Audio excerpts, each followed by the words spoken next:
Assalamualaikum warahmatullahi wabarakatuh. Kami dari kelompok 6. Di sini kami akan membahas Materi SDGs yang ke-6, yaitu Clean Water and Sanitation. Oke, jadi di sini kami akan menjelaskan berbagai macam cara untuk mengsanitasi air. Yang pertama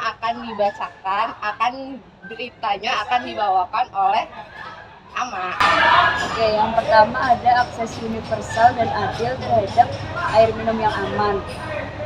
Nah, akses universal dan adil terhadap air minum yang aman adalah hak asasi manusia yang penting untuk kesehatan, kesejahteraan, dan pembangunan berkelanjutan.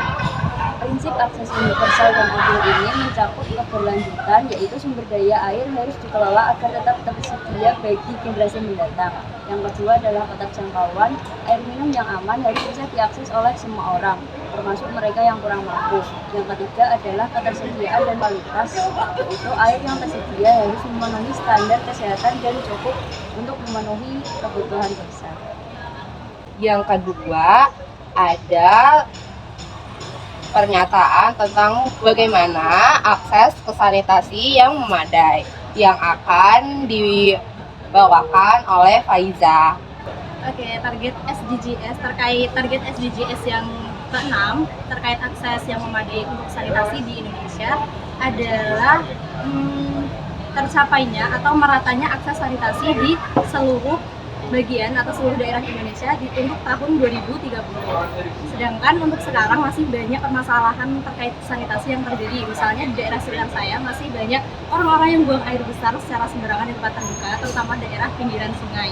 Kemudian seharusnya berarti mungkin itu masalah itulah yang harus diselesaikan, salah satu masalah yang harus diselesaikan pemerintah untuk bisa mencapai target akses sanitasi yang memadai di seluruh daerah. Salah satu masalahnya adalah itu. Kemudian untuk yang lain, untuk bisa mencapai akses sanitasi yang memadai di seluruh daerah, pemerintah mungkin bisa mengadakan layanan air dan sanitasi yang harus bisa diakses untuk semua orang, kemudian mudah diakses dan juga harga layanan yang terjangkau.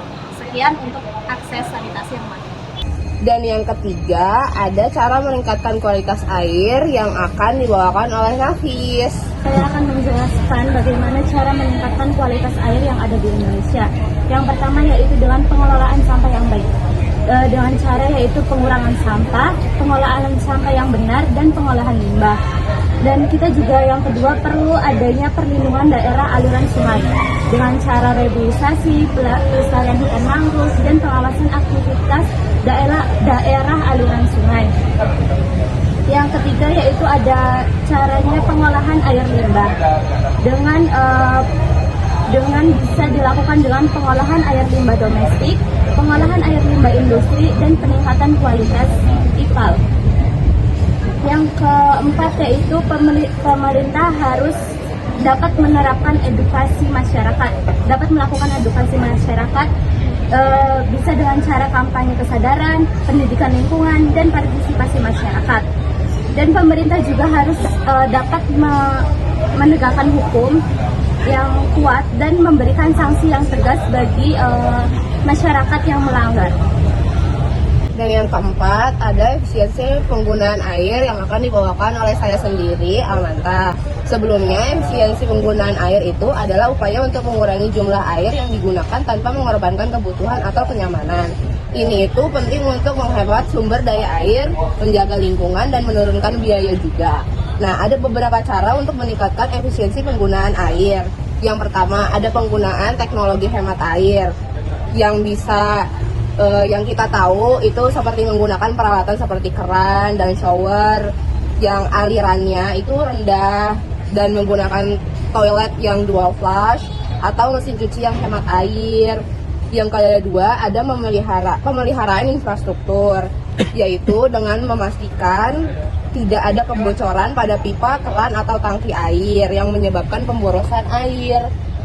Dan yang ketiga ada sistem pengumpulan air hujan. Nah, pengumpulan air hujan ini juga berguna untuk penyiraman tanaman atau kegiatan yang lain. Nah, terus ada pengelolaan dan daur ulang air limbah, seperti misalnya menggunakan kembali air limbah hasil rumah tangga seperti untuk menyiram tanaman atau membersihkan halaman. Nah, terus juga ada pengelolaan irigasi pertanian menggunakan teknik irigasi yang efisien seperti irigasi tetes atau irigasi sprinkle untuk meminimalkan pemborosan air pada lahan pertanian.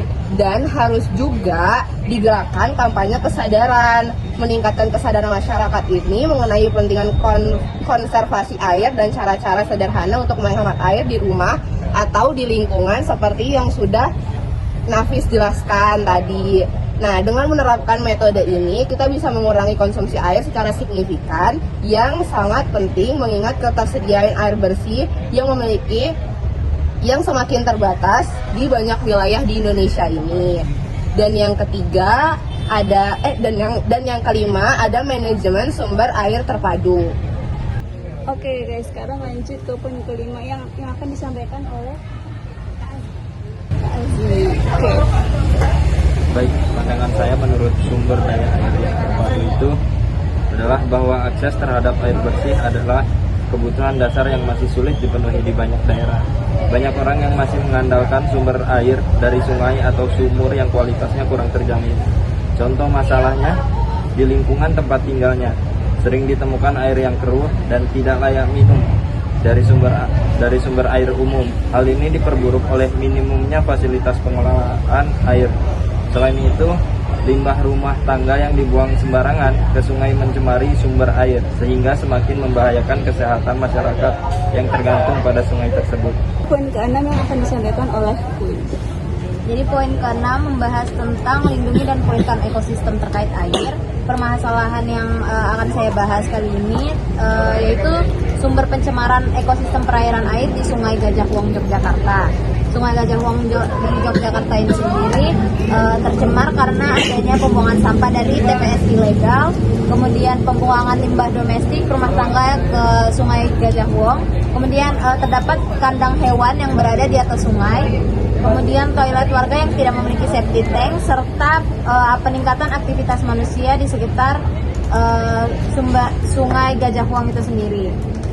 Kemudian solusi yang diperlukan untuk menyelesaikan permasalahan tersebut, yang pertama itu biomonitoring untuk menjaga kualitas badan air dan juga keberlangsungan fungsi dari Sungai Gajah Wong itu sendiri. Kemudian salah satu cara dari biomonitoring yaitu dengan melakukan pemantauan kualitas air untuk mendapatkan data representatif berdasarkan kaidah ilmiah dan hukum yang dapat digunakan untuk menetapkan kebijakan pengendalian pencemaran air. Selain dari biomonitoring itu, perlu juga edukasi kepada masyarakat sekitar tentang pentingnya untuk tidak membuang sampah sembarangan, terutama ke Sungai Gajah Wong ataupun sungai lainnya. Lanjut ke poin 7 yang akan disampaikan oleh Izar sama Aris. Dukungan air dan sanitasi di negara berkembang, tantangan dan solusi. Akses air bersih dan sanitasi layak adalah hak dasar manusia. Di negara berkembang, tantangan ini dihadapkan pada keterbatasan infrastruktur, sumber daya, dan pengetahuan. Mengapa penting? Kesehatan, mencegah penyakit seperti kolera dan diare. Pendidikan, anak sehat lebih mudah bersekolah. Ekonomi, produktivitas meningkat, daya kesehatan menurun. Untuk tantangannya itu sendiri, yang pertama ada infrastruktur terbatas, sumber air tercemar, dan kesadaran rendah. Yang kedua, kemiskinan dan perubahan iklim mengancam ketersediaan air. Untuk solusinya, yang pertama infrastruktur, perluasan jaringan air dan sistem limbah. Yang kedua, teknologi. Di teknologi tersebut terdapat sumur bor dan biofilter untuk air bersih. Yang ketiga, edukasi, penyuluhan sanitasi. Yang keempat, kemitraan, kerjasama pemerintah, LSM, dan swasta. Peran masyarakat menghemat air, menjaga kebersihan, dan berpartisipasi dalam program sanitasi. Peran pemerintah dan swasta, dukungan anggaran kebijakan dan investasi untuk meningkatkan akses air bersih dan sanitasi. Cukup sekian. Oke guys, dari materi yang disampaikan teman-teman yang lain dari 7 poin tersebut adalah disimpulkan bahwa sebegitu pentingnya air untuk kehidupan masyarakat di seluruh dunia, termasuk Indonesia juga, gitu kan. tidak hanya mempengaruhi lingkungan dan ekosistem, tapi juga mempengaruhi kesehatan. Dan yang perlu diperhatikan adalah tidak hanya dari lingkungan dan pemerintah, tapi juga dari masyarakat sendiri, bagaimana mereka mengelola air tersebut, dan juga hal-hal yang mempengaruhi tercemarnya air, itu seperti sampah dan limbah. Dan harapannya dari kami kelompok kewarganegaraan di tahun 2030, semoga semua poin-poin SDG yang ditargetkan oleh UNESCO itu tercapai semuanya, dan semua negara terpenuhi kebutuhannya untuk rakyat-rakyat mereka. Amin. Bye-bye. Ya, sekian dari kami, terima kasih. Assalamualaikum warahmatullahi wabarakatuh.